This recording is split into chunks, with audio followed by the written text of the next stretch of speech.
Fasten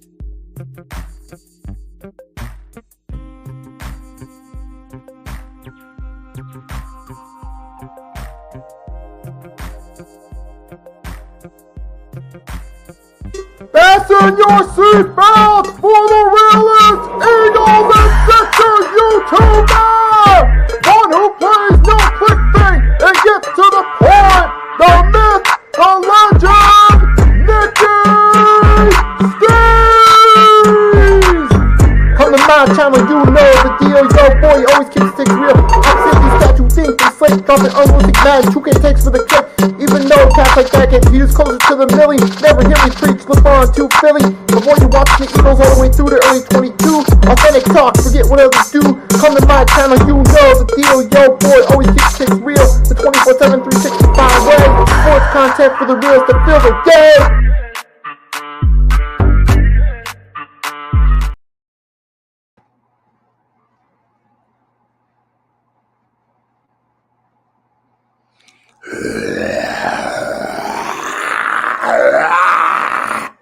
Happy Halloween, folks, everyone. Today is episode 32 of the 3-Point Blitz. And this one's going to be a little bit different. This one's going to be shorter. We're going to go about an hour or so. I got some other obligations for the day. So we're just going to go straight right to the point with this one. Thanks for everyone that's tuned in. Let's get right into it. We start off with the rant of the week. So 34 people combined were arrested in a whole gambling scandal involving illegal poker games, including current Portland Trailblazers head coach Chauncey Billups, former player and Cavs assistant coach for the Cavs Dame Jones, Terry Rozier, who was active with the Miami Heat, are the main three that are arrested in relation to this. So now we get into it. I mean, I listened to some of what people had to say. Pat McAfee had to say he invited a former poker player onto his show to talk about it. Listen to what Inside the NBA had to say. Now, with this one right here, I remember because this is just pure stupidity by these guys right here. Because these poker games in some way influence the outcome of NBA games, apparently. I'm going through my notes. Most notably, this whole thing happened, including Chauncey Billups most notably was involved in rigged poker games backed by the Mafia, folks. That's right. The Mafia is still around. So Chauncey Billups has ties to organized mobsters as a head coach. And apparently the gambler, this whole deal was there was gamblers used non-public information to bet on at least 7 NBA games in between March 2023 and March 2024 involving the Hornets, Orlando Magic, Portland Trailblazers, who Chauncey Billups is the coach of, the Los Angeles Lakers, and Toronto Raptors. And supposedly in the 3 of these 7 games, players intentionally removed themselves from the contest to benefit the gamblers. So the players were involved in this in some way, shape, or form, which means some people could be throwing games, and now this influences the outcomes. Blatantly influences the outcome of games. We had a problem back in the 2000s with Tim Donaghy. Remember him? The NBA referee got thrown in jail for gambling on games. Particularly, there was one game he was an official for back in 2002. And he ratted himself out, and everyone believed him because that was a game that was blatantly fixed. We'll talk about that game 6 between the Los Angeles Lakers and Sacramento Kings with the Kobe Shaq duo, Chris Webber, Peja Stojakovic, Vlade Divac, and that team. Remember, that game 6, it was blatant. And then Tim Donaghy, when he was brought up on gambling charges, admitted that that was fixed. And now here we are now, years later, we got another gambling scandal, this time involving players involved in illegal poker games, including gambling wagers on the sports itself. Bottom line, anyone involved in this should be locked up, period, because they're negatively affecting the integrity of the game, and they're going to force, and they're going to influence players to throw games, to intentionally pull themselves out of games, which is so that way the mobsters can directly benefit from it. If there's a certain parlay that maybe say Zion gets 10 rebounds. Not that this happened, but for example, this could affect the game if, say, there's and one of the things, they've been paying players to go along with this too. So this is not a real example, but let's just say there was a bet by one of these mobsters for Zion to get 10 rebounds in a game. What they could do is pay Zion extra to get 10 rebounds and fake an injury once he hits that, so he gets removed from the rest of the game. So that way, the mobsters could win money off of it. That's just one example of how this can be used. That's not a specific example. I haven't seen specifics yet, but there hasn't been any players directly named who've removed themselves from games, but we know it's happening. And this is just what we know of, too. Pat McAfee brought up a great point. This could go deeper. This could be happening in football, could be happening in college sports, baseball, hockey, even individual sports. It's all right. And so this could be happening a lot more than we know of. It's causing fans to think sports are rigged. Or more, if anything, it's tying into people's assumptions and suspicions that some of the sports are rigged. And people have already had their suspicions, especially in recent years with the NFL. That's been one of the main suspects, the two conspiracy theories of rigging. And now hearing this about the NBA, for them, this to them in their mind might feed their assumptions. Like, you see, it's happening with basketball. I know it's happening with football. In their mind, they're probably thinking that right now. So this just feeds into a lot of fans' assumptions about sports being rigged, that it is. And in this case, to some degree, it kind of is to some degree. It's not directly rigging it, but when you're influencing players to pull themselves out of games once they reach a certain stat line and bribing them to do so, that to some degree fixing the outcome. Even if it's not the direct end outcome, but it is fixing certain players' stats and having an impact on the game. So this is to some degree rigging the games. Even if it may not be rigging the direct outcome, it is.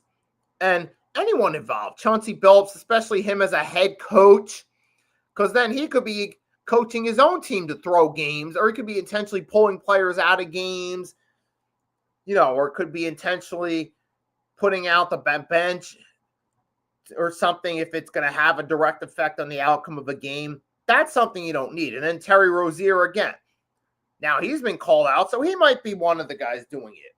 And there's been rumored speculation that maybe Gilbert Arenas ratted some of these guys out because he was arrested for illegal poker a few months ago. I wouldn't be surprised if Agent Zero had something to do with this. Gilbert Arenas was arrested for illegal poker games a few months ago. I talked about. Now, here we are, 2 to 3 months later. Chauncey Billups, Dame Jones, Terry Rozier, and more are arrested for involvement in illegal poker games and involved with betting in the NBA. Coincidence? I don't know. I don't think so. I'm going to come out on a limb and say Gilbert Arenas is now officially the Jose Canseco of the NBA. Player who was a star for a period of time, let his own stupidity be his undoing, and his post-playing days ratted out other people and tried to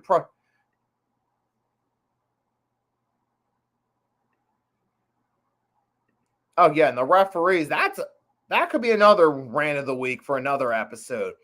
But in this case, like I said, unfortunately, I'm kind of short on time this one around, so we're going to have to move right along. So that's my rant of the week. Shame on everyone involved. Start locking people up for it and protect the integrity of the game. Moving right along, we're going to start with the football, start with the Week 8 recap, start off with the Chargers and Vikings on Thursday night. Oh boy, the Minnesota Vikings, let's just say they're not the team we thought they might be. The opposite of Dennis Green's, we are who we thought they were. Now, the Chargers, on the other hand, had themselves a good game. Herbert had a few touchdown passes, and he's getting a lot of shine for it. But we also got to give credit where credit's due to Jim Harbaugh in the run game. Even with Rashawn Slater being out for the season, even with that being a potential hole in the team, the Chargers keep finding ways to win games, even with Omarion Hampton out on injured reserve. Even with, what's his name? Najee Harris out in IR. The Chargers, with a third-string running back, are finding ways to win games. And their running backs are really playing up to expectation. We had, what's-his-face? He had another over 100-yard rushing game. Two, and had himself a really good one. It's the rookie unknown. Now he's starting to shine too. And we see that Jim Harbaugh, much like Mike Shanahan, can just take a running back, insert him in there, boom. And they end up having themselves a phenomenal game. And we're seeing it here. So I got to give credit, man, to Jim Harbaugh. He's finding ways to make the most of this run game. This offense is still doing its best as can. I know they're playing against the Vikings, and that helps, but you're finding ways to win games. You're 5-3, which you certainly need in that AFC West, where you got the Broncos and Chiefs are on a roll. The Chargers need wins, and they got one here against the Vikings. So salute to the Chargers. And for the Vikings, they need to do something. They need a better offensive line because their quarterbacks keep getting injured. J.J. McCarthy injured. They went with Carson Wentz. He played he was up and down from week to week, and now he's injured. He's out for the season.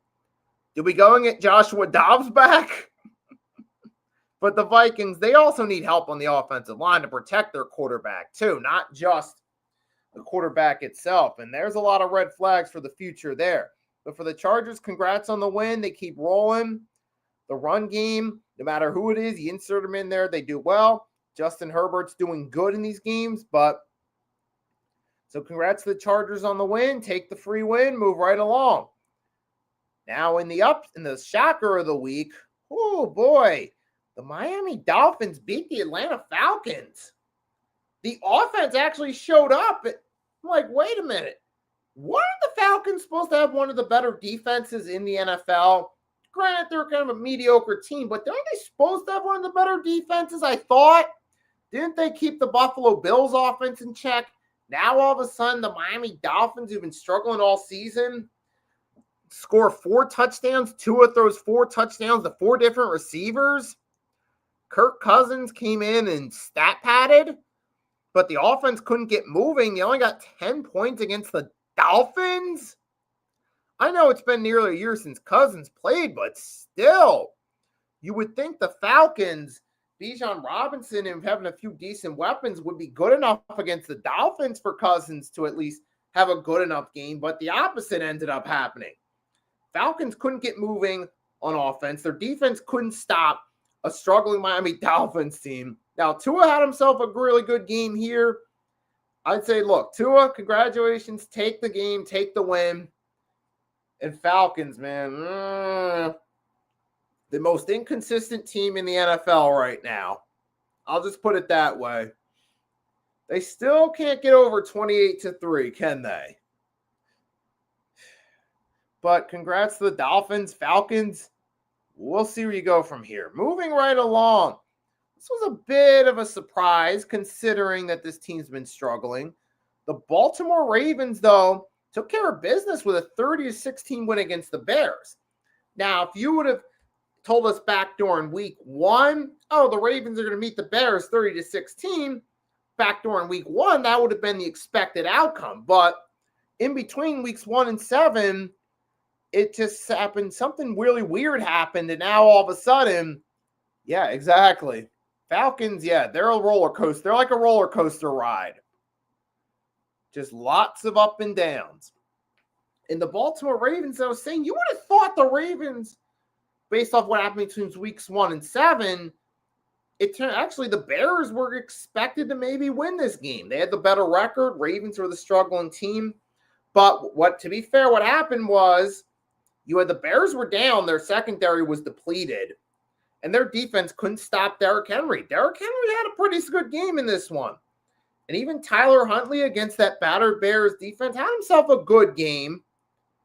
And the Ravens are now 2-5, and their schedule is going to get a little bit easier. So maybe they get Lamar back. Maybe they start to sneak back into playoff contention if they win a few games. But that's a big if that still remains to be seen. For the Bears, now I will say this. Ben Johnson has done a better job than Matt Eberflus.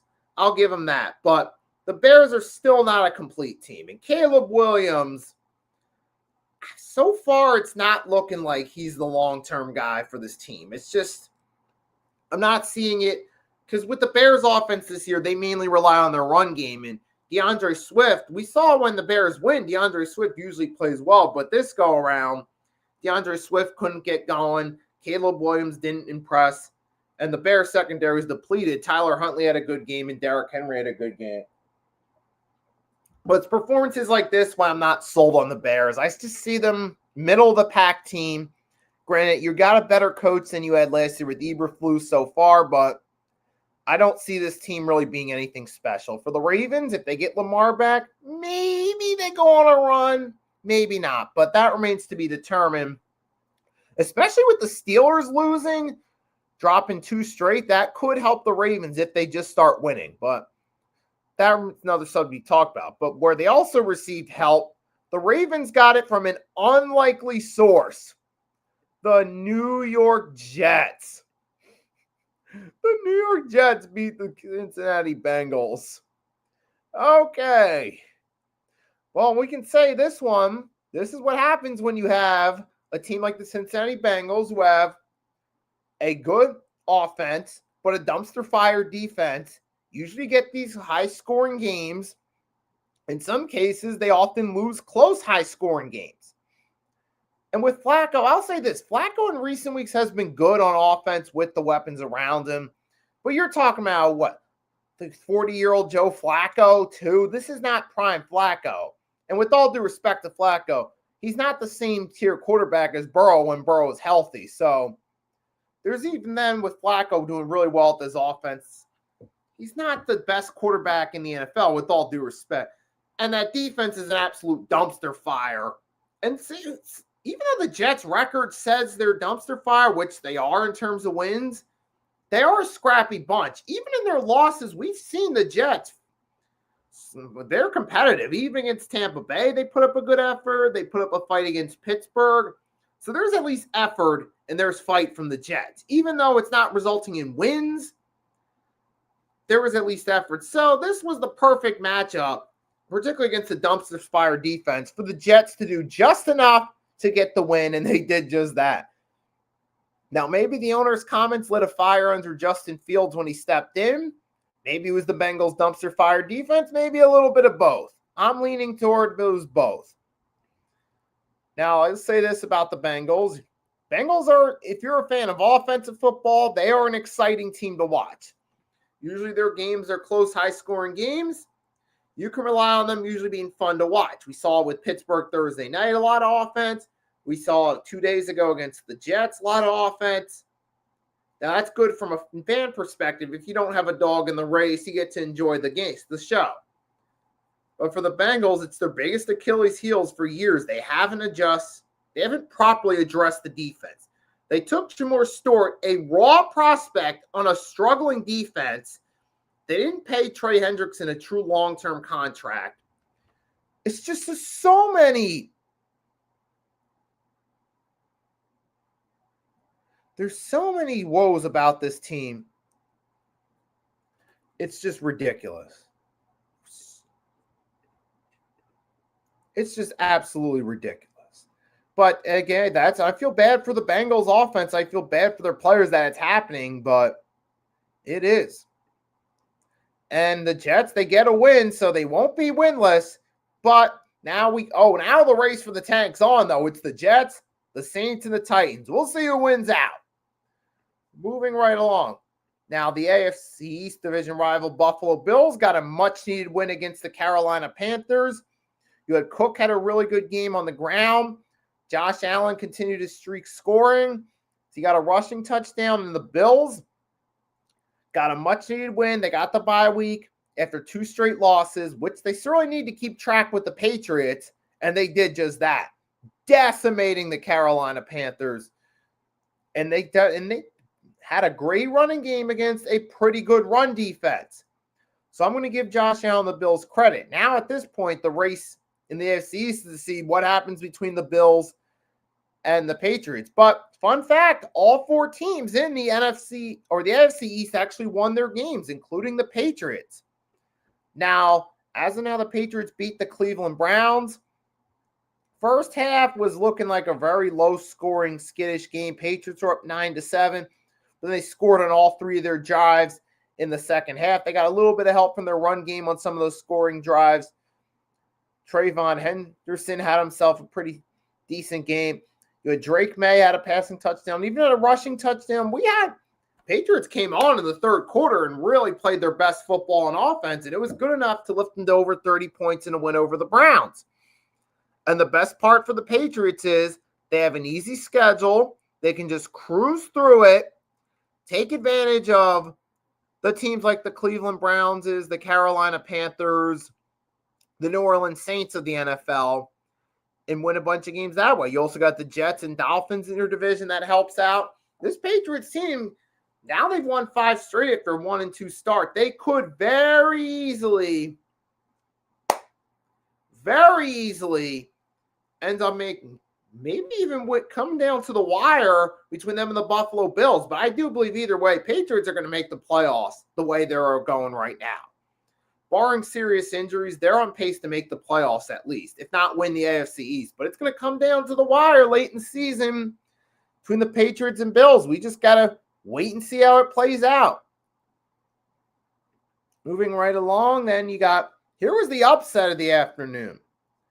The Texans and 49ers. Now, we did kind of know that the Texans were, we knew the 49ers were battered, injury riddled, but they kept finding ways to win games, and the Texans, for the most part, were dumpster fire. The biggest thing in this one was the Texans were able to shut down Christian McCaffrey and keep their run game to a minimum, and that played a huge role in the Texans winning this game.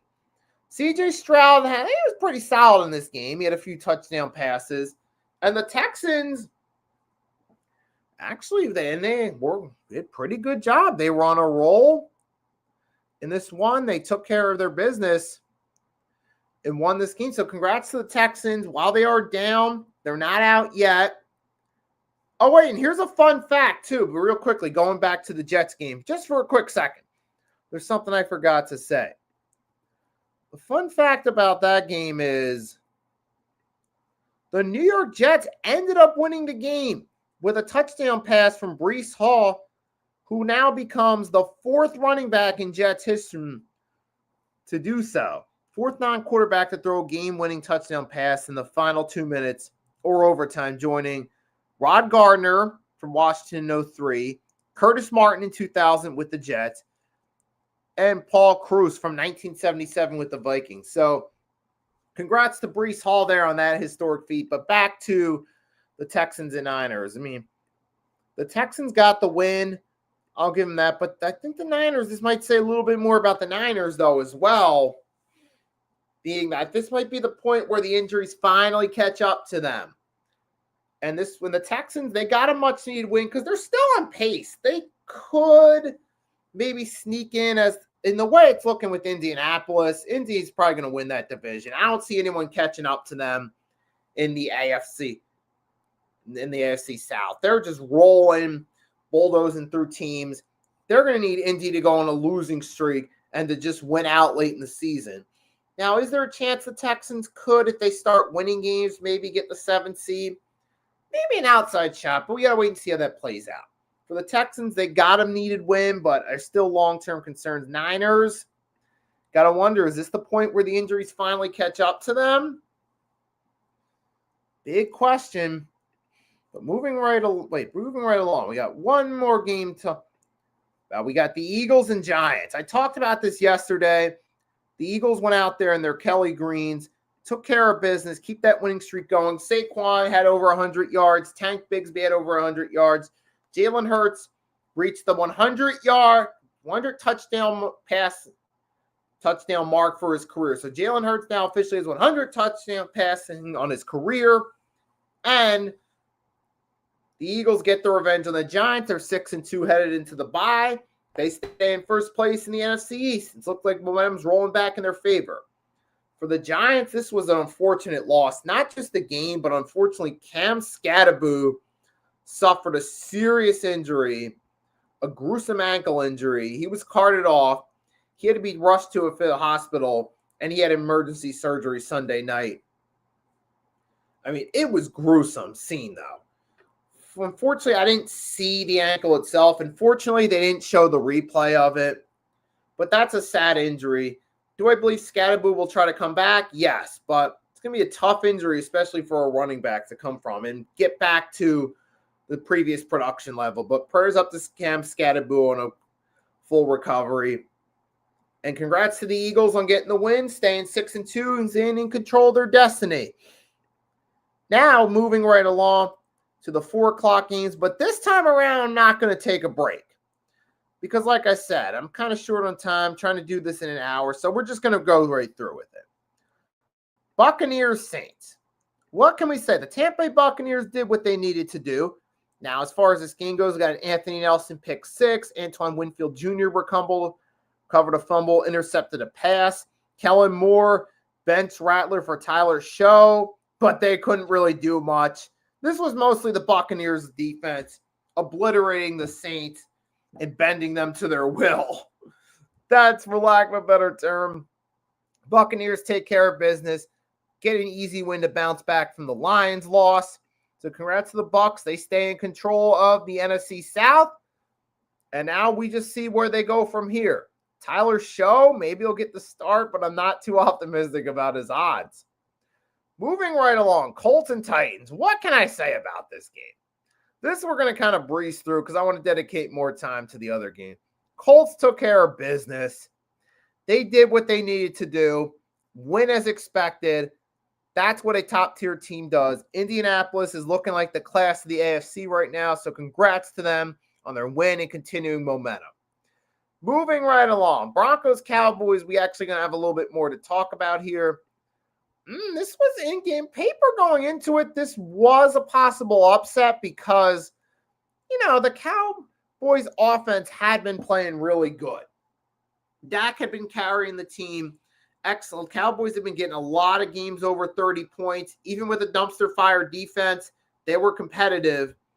But in this one against the Denver Broncos, the Broncos offense had a field day and had a confidence surger here against the Dallas Cowboys. R.J. Harvey had a nice rushing touchdown in this one. Oh, you also had Bryant as well scored. Bo Nix in this offense was looking great. Troy Franklin had himself a pretty solid game. This Broncos offense was just having a field day feasting on a depleted and dumpster fire Cowboys defense. And the offense goes, look, it's starting to catch up to Dak Prescott. The lack of supporting cast on defense is making it harder on the offense. And there's only so much Dak Prescott can do to try to carry this team. I mean, it's going to happen to any quarterback after a while. You try to carry a team with the dumpster fire defense, eventually it's going to catch up to you. It happened to Drew Brees with that 2012 Saints defense. They tried their best, but they can only do so much. It's similar here with the Cowboys. Dak is having a really good season. He's doing his best to carry them, but there's only so much he can do. And in this game, it started to catch up, especially going against a Denver Broncos defense with Pat Surtain, Nick Bonito. There's only so much they could do. And throughout the game, they were getting smoked. And make no mistake, the Cowboys didn't start scoring till garbage time, so don't let the 24 points fool you. The Broncos offense looked really good. Bo Nix and the receivers and running backs just had a field day against that Cowboys defense. So credit to the Denver Broncos. They're now 6-2, and they're in first place in the AFC West. We just got to wait and see how it plays out from there. But I give credit to Sean Payton. Year one over in Denver, it was a growing pain year for the team. Year two, they reached the playoffs as the 7th seed. Now year 3, they're in first place in the AFC West. They're looking like potential juggernaut, even in a loaded division with the Chargers and Chiefs. So I give the Denver Broncos credit for what they're doing out there. Sean Payton's done a nice job turning this team around. And Bo Nix is starting to make some people believe, if you will. So I give credit to the Denver Broncos for doing their thing. Now, as an Eagles fan, personally, I'll say this. Can you keep Jerry Jones as the owner? And David pointed out Sean Payton is a great coach. Absolutely. And you look at what he did his final year with the Saints. He led that team to 9 wins with a bunch of injuries. His final year in New Orleans without Drew Brees, without any real quarterback. So you look at that now, you see what he's doing with the Broncos. It's really working out. Well, so salute to Sean Payton and the Broncos for finally having a nice turnaround, getting back into contention. And speaking of game, now this is an interesting game because we're dealing here with with Aaron Rodgers versus former team. History was on the line. Rodgers was looking to add his name to the list of quarterbacks, the small list of quarterbacks, to have a win against all 32 teams in the NFL. He was going to join Brett Favre, Peyton Manning, and Tom Brady. But that didn't quite happen in this case. The Packers had other plans in mind. Jordan Love had himself a really good game, 4 touchdown passes, and I'll say it, the Steelers' defense is not as strong as it once was. It's not. We've seen it the last 2 games. They got torched first by the Bengals, now by the Packers, and they're now sitting at 4-3. And if possibly the Ravens start winning some games, that could be a turnaround there, but that remains to be determined. Now, as far as the Packers go, now their offense isn't great on a week-to-week basis, but in this game, Jordan Love had himself an excellent game, and they really did their thing. They look phenomenal here. And the Packers defense, hey, they got themselves a really strong defense. The addition of Micah Parsons is paying off. Now you see this time around, Packers sit at 5-1-1. And you see the difference. How many times I got to repeat myself? You see the difference between the Cowboys-Broncos game and how the Broncos torched them. Not to take anything away from the Broncos offense. They were good, but you saw also how bad the Cowboys defense was. Versus the Packers and Steelers. The Packers, you see how much better their defense is with Parsons. And it clearly showed on prime time. And now you see the difference being made with the Packers. They're sitting at 5-1-1. And they're, looking like a dark horse in the NFC. Now, granted, they did have the losses to the Browns and the tie with the Cowboys, but they bounced back from that. They've won several games, including a game against Pittsburgh, who was a formidable foe on prime time. Micah Parsons been going out there doing his thing, doing what we expected, making this Packers defense better. And this team as a whole is looking better for it. So far, as expected, the Green Bay Packers are a contender in the NFC, sitting at 5-1-1. They're in first place in the NFC North. Momentum's rolling in their favor. Now we got to see what happens. And it's going to come down between the Packers and the Lions, clearly. Vikings are not the same team. The Bears are, at best, middle of the pack. It's clearly going to be the Packers versus Lions race. And we'll see at the end of the season how it plays out between those two teams. So congrats to the Green Bay Packers. Excellent win in this one. Aaron Rodgers, he had his flashes of brilliance in this game, but he's 40 years old. It's not 2015 Aaron Rodgers. It's clearly not. Steve's Mania, hit the like button. Thanks for the support, man. Thanks for stopping by in this one right here. So congrats to them. And then moving right along, we got the Monday night game. It was pretty much what we expected. Now, the first half was kind of interesting. It was interesting in regards we didn't really see the punters, but we barely saw any points. We saw interceptions and fumbles. It was an offensive slop in the first half with the players the offensive players were just not cutting it in the first half.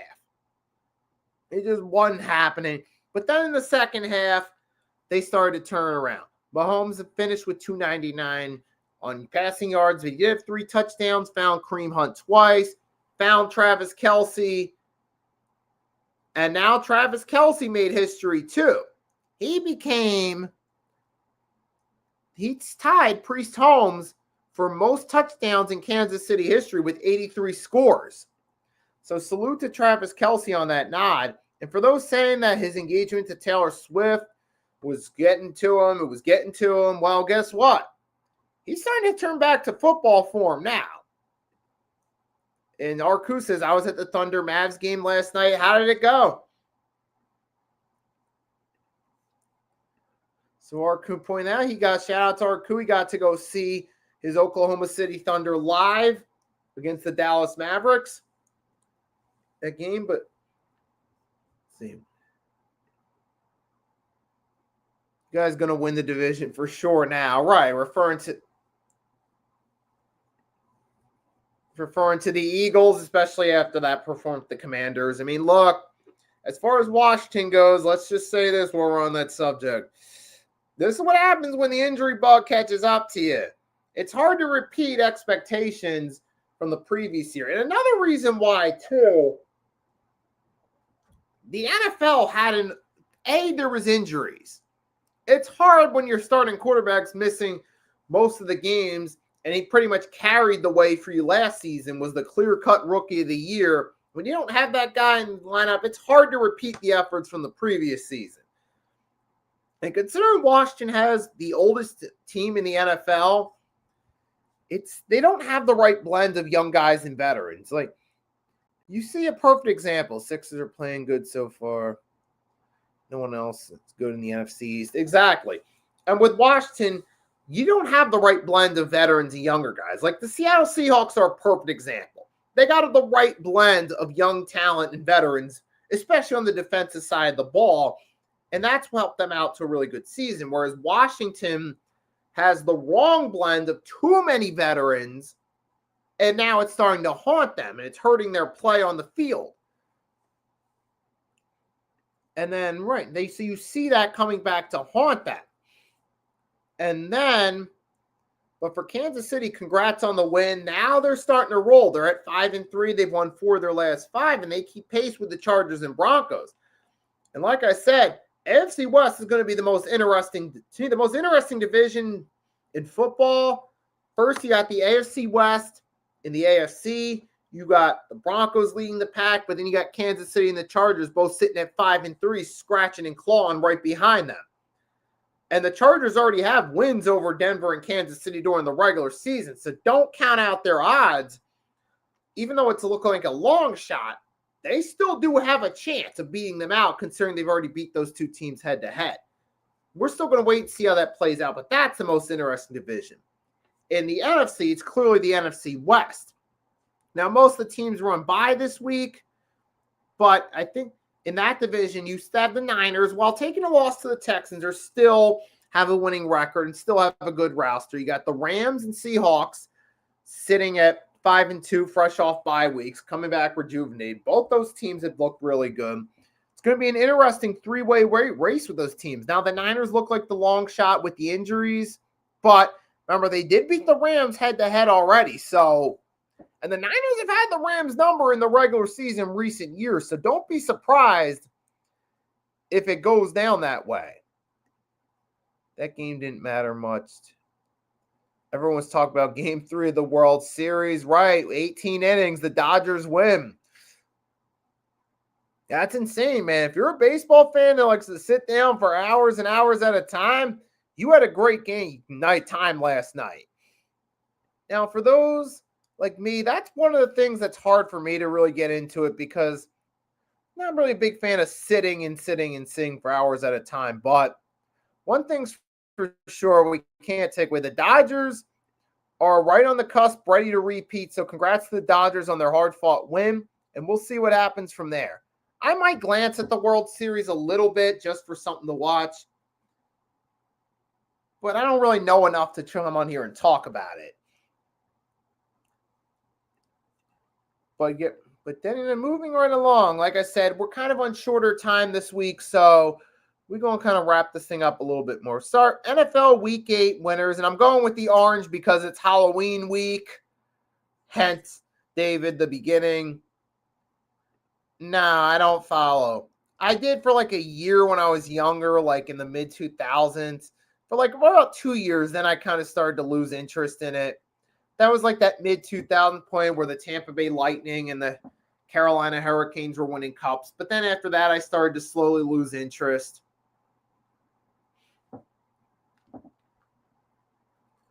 But then moving along, let's talk about the NFL, the biggest three winners in week 8 for the NFL. I'm going to start with the Denver Broncos going in a game where they might have been a bit on upset alert the way Dak was playing. And based off the fact their offense didn't play great against the Eagles or the Jets and then waited till the fourth quarter against the Giants, there was potential for an upset. But the Broncos went out there, proved all those critics wrong, dropped over 40 points. Yes, I know it was over 40 points against the Cowboys defense, but it's an over 40-point outing. The Broncos look good on offense, and they moved to 6-2 in first place in a tough division. So I got to give them props there.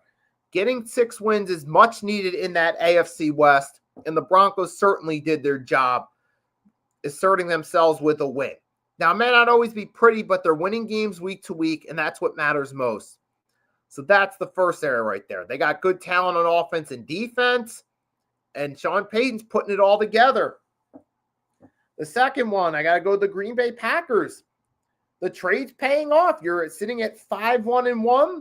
This was the Packers' toughest game, and there were some doubt. I was going into this saying this would be the true test game for the Packers. Because even though the Pittsburgh Steelers aren't that great a team, they're still a formidable foe. And I felt this would be the test game for the Packers. See how good they really are.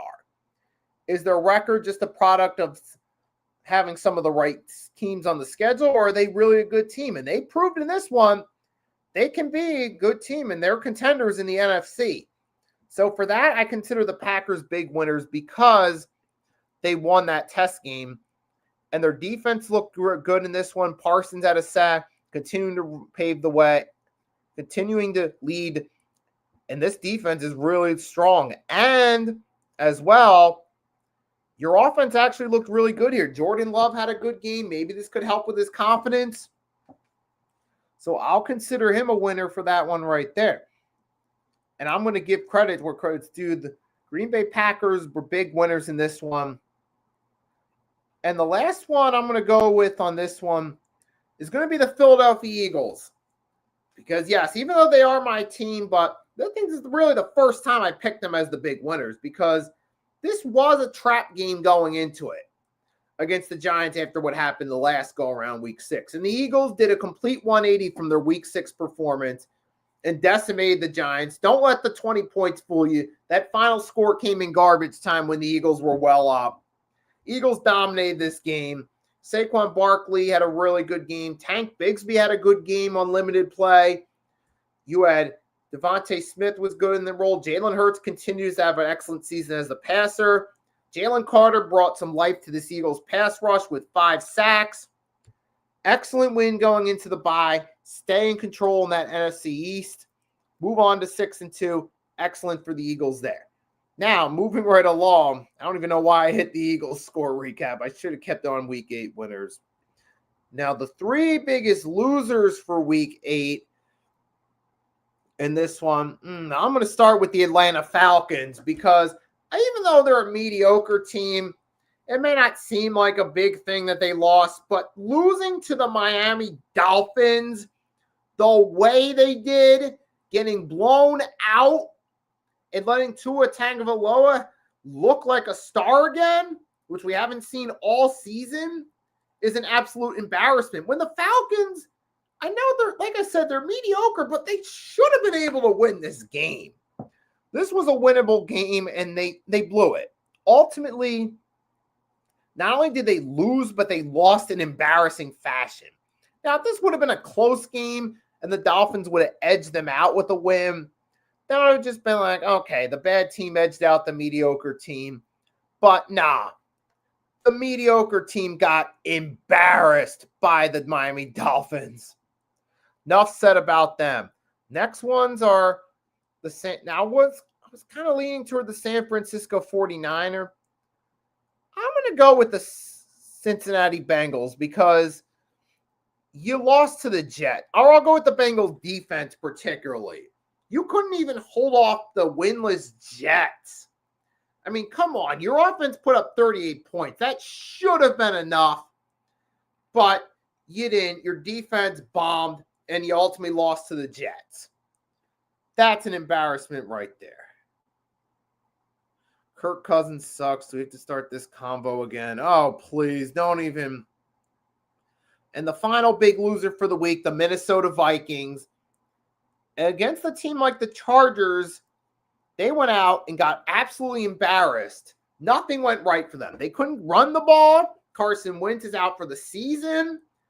Now, what do you do at quarterback? You hope you get J.J. McCarthy back and he can pull some magic.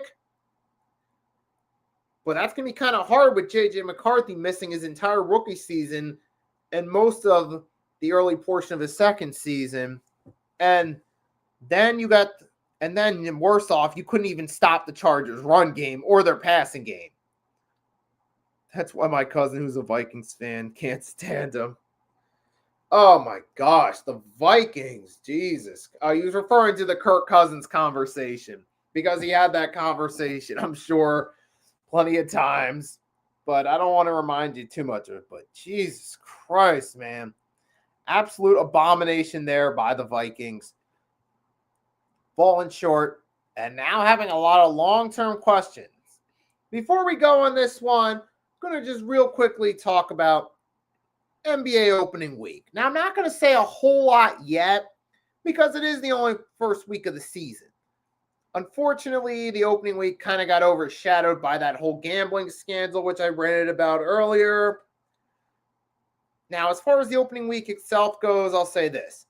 Luka Doncic had a few pretty good games in this one.